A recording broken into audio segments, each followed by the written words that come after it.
राहुल गांधी जिस जीएसटी को गब्बर सिंह टैक्स बताते हैं, जिस जीएसटी के लिए राहुल गांधी ये कहते हैं कि देश में बेरोजगारी का सबसे बड़ा कारण है, उस जीएसटी पर सरकार को कदम पीछे खींचने पड़ गए हैं। दोस्तों, सरकार को गब्बर सिंह टैक्स कम करना पड़ गया है। ये बहुत बहुत बहुत बहुत बड़ी खबर है। दोस्तों, सरकार के जो टैक्स स्लैब थे पहले वाले, यानी कि पहले जो 12 और 28% का टैक्स स्लैब था, अब वो पूरी तरीके से हटा दिया गया है और अब जो रह गया है वो 5 और 18% का टैक्स स्लैब रह गया है। अच्छा, इसमें क्या कुछ सस्ता हुआ, क्या कुछ महंगा हुआ, वो मैं आपको बताऊंगी। इससे आपके जीवन पर क्या फर्क पड़ेगा वो भी आपको बताऊंगी। यानी कि जो अब रखा गया है 5 और 18% वाला, उसमें क्या सस्ता हुआ, क्या महंगा हुआ, सबसे पहले आपको बताती हूं बिना देर किए। देखिए, सबसे पहले जो डेली एसेंशियल्स यानी कि रोजमर्रा की जो चीजें हैं, उसमें क्या कुछ सस्ता हुआ। जो पहले 18% का था, अब 5% पे हो गया है। जल्दी से देखिए, इसमें जो आइटम्स हैं, hair oil, shampoo, toothpaste, toilet soap, bar, toothbrushes, shaving cream, ये सब कुछ 18% था और अब 5% हो गया, यानी कि सस्ता हो गया। बटर, घी, चीज एंड डेयरी स्प्रेड्स, यानी डेयरी की जो उत्पादन वाली चीजें हैं, वो 12% टैक्स पर थी और अब 5% हो गई, यानी कि कम हो गई है। प्री पैकेज नमकीन, भुजिया एंड मिक्सचर जो है वो सस्ते हो गए हैं। पहले 12% था और वो अब 5% हो गया है। यूटेंसिल्स यानी जो बर्तन है,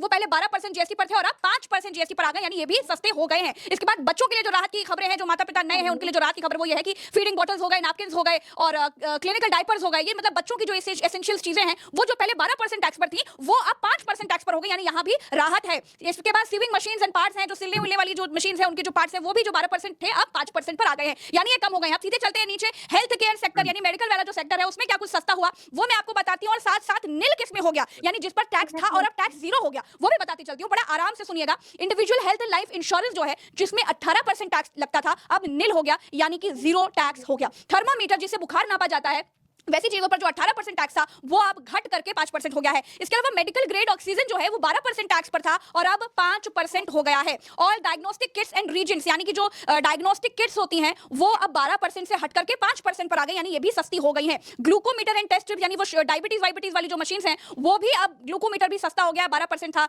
और अब 5% पर आ गया है। दोस्तों, और इधर करेक्टिव स्पेक्टिकल्स, यानी जो शायद चश्मे, ये चश्मे हैं, और जो चश्मा पहले बहुत ज्यादा महंगे हुआ करते थे, नजर बढ़ाने वाले, रोशनी वाले, वो जो 12% थे, अब वो 5% पर आ गया है। अब नीचे आ जाते हैं, अफोर्डेबल एजुकेशन यानी शिक्षा में क्या कुछ बदलाव आया है टैक्सेस में, वो भी देखते चलिए। यानी कि मैप हो गया, चार्ट्स हो गए, ग्लोब्स हो गए, ये 12% पर थे और अब नील यानी जीरो टैक्स है भैया। Pencil, sharpeners, crayons and pastels, यानी बच्चों की पेंसिल और जो शार्पनर वगैरह हैं, कलर्स वगैरह हैं, वो भी सब नील हो गए हैं। पहले 12% पर था और अब नील हो गया है, बिल्कुल जीरो टैक्स है इन चीज पर। एक्सरसाइज बुक्स एंड नोटबुक्स हैं जो बच्चों के लिए, वो पहले 12% थे। इसकी बड़ी थूथू भी हुई थी कि बताइए बच्चों की कॉपी किताब इतनी महंगी है, वो 12% टैक्स पे थी, अब नील हो गया है, यानी नील बटे सन्नाटा जिसको बोलते हैं। इरेजर यानी रबड़ वबड़ जो है, वो पहले 5% पे था, अब नील हो गया, यानी जीरो बटे सन्नाटा। अब अपलिफ्टिंग फार्मर्स एंड एग्रीकल्चर, दोस्तों आप कुर्सी की पेटी बांध लीजिए, क्योंकि ये बेहद महत्वपूर्ण है।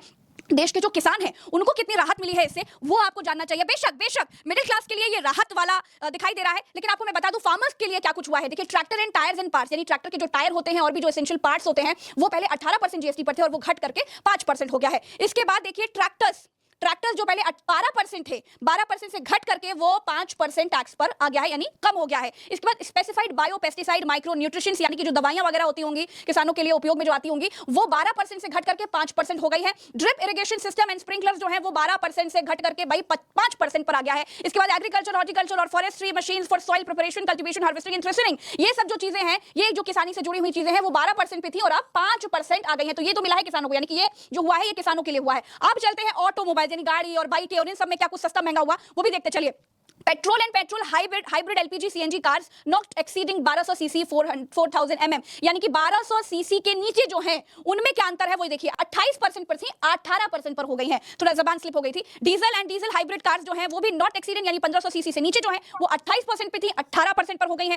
थ्री व्हील्ड व्हीकल्स यानी ऑटो हो गई है, जो ये सब तमाम चीजें जो हैं, वो 28% पे थी, 18% पर हो गई है। मोटरसाइकिल जो 350 सीसी से नीचे वाली हैं, वो 28% पर थी और अब 18% के लिए हो गई, यानी कि सस्ती हो गई है। Motor vehicles for transport of goods, ये भी 28% पर थी और अब 18% पर हो गए हैं। आप बताते हैं इलेक्ट्रॉनिकल अप्लायंसेस पर, बिजली वाले, शक्ति वाले उपकरण का क्या मामला हुआ है, वो भी सस्ते हुए हैं। अब देखिए, एसी आपका जो है वो 28% जीएसटी पर था और अब 18% हो गया है। Television above 32 inches including LED and LCD TV, यानी कि जितनी भी टेलीविजन 32 इंचेस के ऊपर वाली हैं, चाहे वो एलईडी हो चाहे एलसीडी टीवी हो, सब 28% पे थी और अब 18% की हो गई है, यानी सस्ती हो गई है। मॉनिटर्स एंड प्रोजेक्टर्स जो हैं, वो भी 28% पे थे और अब 18% पे हो गए हैं। इसके अलावा डिश वॉशिंग मशीन, यानी जो बर्तन धोने वाली मशीन हो सकता है, इसमें वॉशिंग मशीन भी हो, फिलहाल जो 28% पर थी, ये 18% पे है। तो ये है कुल वो चीजें जो आपके जीवन पर बिल्कुल प्रभाव डालेंगे और जो चीजें सस्ती हुई हैं। देखिए, ये जो टैक्स है, ये नया जो टैक्स स्लैब है, ये वाला टैक्स स्लैब आम लोगों के लिए आम जीवन में जरूर सुधार लेकर के आएगा, लेकिन जो बात भरत जी ने कही उस पर भी ध्यान देना चाहिए कि पहले इतना टैक्स लाद दिया कि लगा कि पीठ में जो है बहुत बोझ हो गया है, और अब धीरे धीरे एक ईंटा हटा दिया तो लग रहा है कि पीठ हल्की हो गई है। लेकिन आखिर सरकार को चुनाव से ठीक पहले और चारों तरफ से घिर जाने के बाद अब कदम क्यों पीछे खींचने पड़े, और इसका असर क्या होगा, और ये कैसे कर दिया गया, अचानक से सरकार का हृदय परिवर्तन कैसे हो गया, बिल्कुल बिल्कुल बिल्कुल डीप में समझने की कोशिश करेंगे। लेकिन सवाल सबसे बड़ा यह है कि क्या अब तक ये सरकार, इस सरकार को अब तक बुद्धि नहीं आई थी? अब तक ये सरकार लोगों का खून चूस रही थी, स्ट्रॉ डालकर लोगों का खून चूस रही थी। 11 साल बाद बुद्धि खुली है कि हमको जीएसटी कम करना है। जी प्रज्ञा जी, ये इतने सालों बाद इस सरकार को अनुभव आया कि जनता मरी जा रही है, जनता त्राहिमाम कर रही है। इतने समय बाद ये मालूम चला। दरअसल प्रज्ञा जी, ये इमेज सुधारने का पूरा खेला है। और दूसरी सबसे बड़ी चीज, सबसे बड़ा फैक्टर जो जल्दी से मैं आपके दर्शकों को बताना चाहता हूं कि राहुल गांधी ने एक बार दोबारा से नरेंद्र मोदी सरकार को झुका दिया है। राहुल गांधी इससे पहले कह रहे थे गब्बर सिंह टैक्स है, ये टैक्स स्लैब ठीक नहीं है। टैक्स, ये जो जीएसटी बात बात पे हर चीज पर जीएसटी ली जाती है, ये लोग पेट्रोल पर जीएसटी नहीं लेते हैं, पेट्रोल पर तो भांति भांति के टैक्स ठोकते हैं, वहां पर जीएसटी। आज भी प्रधानमंत्री नरेंद्र मोदी सरकार की हिम्मत नहीं हुई कि वो तेल के ऊपर या पेट्रोल डीजल के ऊपर जीएसटी लगाते। भाई लगाते, आप 18% लगाते, 40% लगाते, 28% लगाते, लेकिन आप आज भी ऑयल को, तेल को, पेट्रोल डीजल को जीएसटी से बाहर रखे हुए। अब राहुल गांधी ने इससे पहले भी, ये पहला मामला नहीं है जीएसटी पर जहां पर राहुल गांधी ने नरेंद्र मोदी सरकार को झुकाया है। इससे पहले किसान कानून पर, 3 किसान कानून जो नरेंद्र मोदी लेकर आए थे, उस पर राहुल गांधी ने बात कही थी कि ये कानून आपको वापस लेने पड़ेंगे। राहुल गांधी के कहने के बाद और आंदोलन के बाद नरेंद्र मोदी को इस देश से माफी मांगनी पड़ी। कहना पड़ गया प्रज्ञा जी कि तपस्या में कोई कमी टैक्स है। जिस गब्बर सिंह टैक्स यानी जीएसटी के लिए राहुल गांधी ये कहते हैं कि ये प्रधानमंत्री जी अपने 2 व्यापारी मित्रों को फायदा पहुंचाने के लिए लेकर के आए हैं, जिस जीएसटी के लिए राहुल गांधी ये कहते हैं कि इसको सरल होना चाहिए था, लेकिन 5 तरह के स्लैब लादकर इसको और जटिल बना लिया गया। जो वादा किया था वो निभा नहीं पाई सरकार और टैक्स में उलझा दिया।